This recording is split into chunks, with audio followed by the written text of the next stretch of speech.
You're used to seeing this set, but what does it look like behind the scenes? That's where we're going today at Social Media Examiner's Video Studio. And you're also going to learn which components you need in your video and live video studio to make it super awesome.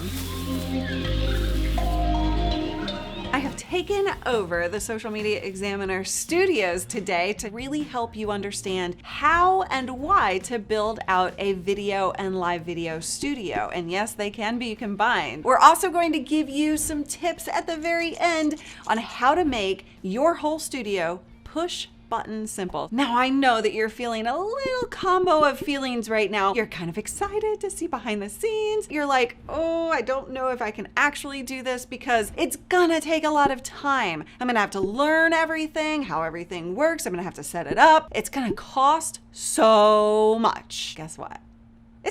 It's not going to take you that much time. It's not going to take you that much money. You can do all of this on a budget and quickly learn it. Even if you're not doing live yet, I would highly recommend you set up your video studio to be able to do live in the future, because not all video equipment works for live video, but all of the live video equipment works for a video recording studio. So you can do live video, you can do recorded video, you can do webinars, you can do all of the things, which is magical. And by the way, having a live video / video studio setup, in addition to something I'm going to share with you at the end, will actually help you save money and time. For example, Ryan Levesque, Michael Hyatt, Amy Porterfield, these are all people that we've set up their live video studios in their homes or offices, and they have been able to save a ton of money by not having to actually hire video editors and a whole crew. So let's dig into all of the components and the fun gear stuff. Camera, very important piece of your video studio, of course. So Social Media Examiner is using a Sony a6400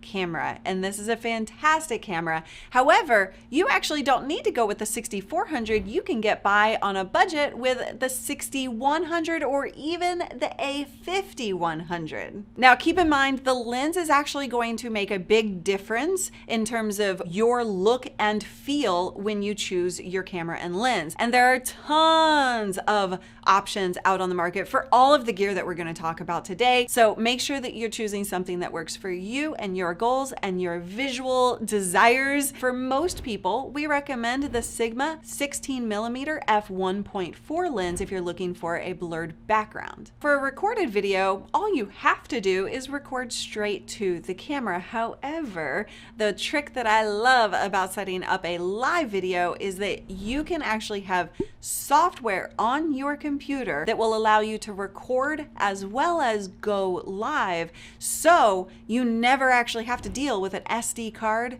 ever again. When I talk about the software that you need for live video or recording on your computer, you can go either Mac or PC. There are great softwares for each, and what they allow you to do is give you a lot more control over the quality that you are putting out to your viewers. In order for your camera, if you're using a DSLR or a mirrorless camera, to connect to the software on your Mac or PC, you do need what's called a capture card. The capture card is essentially a communication device. So what you're doing is bringing the camera into this device.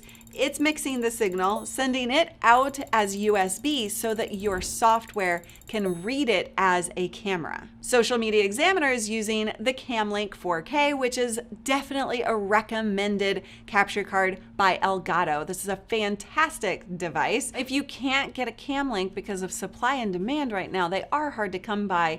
You could either look at the Elgato HD60S Plus, or some camera manufacturers like Canon and some softwares are actually allowing you to bring in a camera via USB straight. The one thing you need to know about that is that it will degrade the quality a little bit. The next component we need to look at is lighting. You could use natural light, of course. However, if you're going to record video or go live often, you really want to remove the natural light and control the lighting on you so that you don't have to make adjustments each and every time you record or go live, because it will cause you to make excuses and stop you from actually doing it. Now, Social Media Examiner is using the Aputure 120D2s with soft boxes on them. They are soft, they make me look beautiful, they are more expensive than you necessarily need to go. What you want to think about with lighting is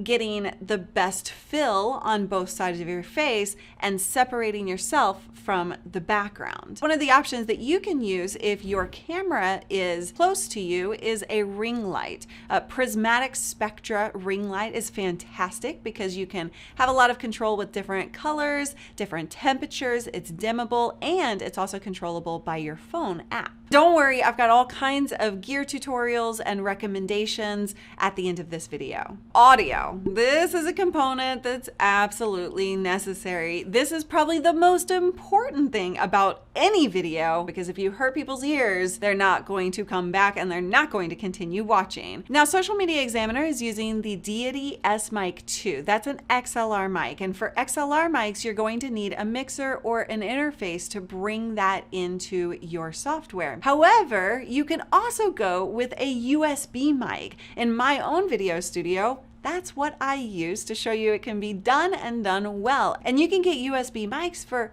about $100. The last component is the set background.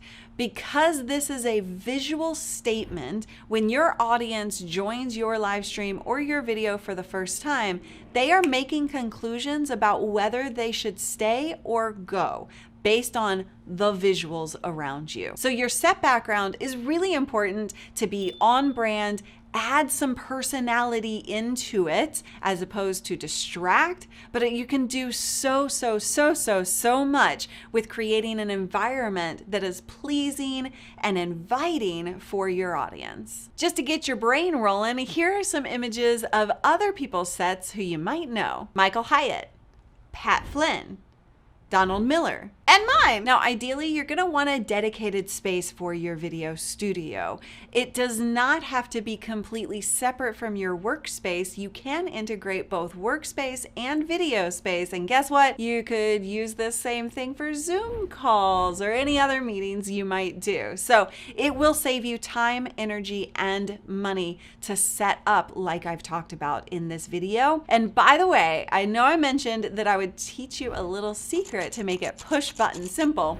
There are two things that you might consider adding to your setup to make it super easy. The first thing is a camera switcher. This is a piece of hardware that allows you to switch between your cameras, other angles, different assets like a video you might want to play, a lower third where you strap your name on the video. All of these different things that you see in professional productions, you can do with a camera switcher. We recommend either a Stream Deck for Mac or X Keys for PC. The second thing is what I call a party on switch. This is where you plug in all of the components in your studio into a single source like a UPS, a power strip, or even something fancier like Google Home or a It removes all of your excuses because you're not having to click this button and that button and that button. It makes it easy, and that's what we want. So if you want to learn more about the gear and all of the components that we've talked about today, make sure you watch this playlist. And if you want to learn more about using live video in your marketing, check out this playlist, and we'll see you there.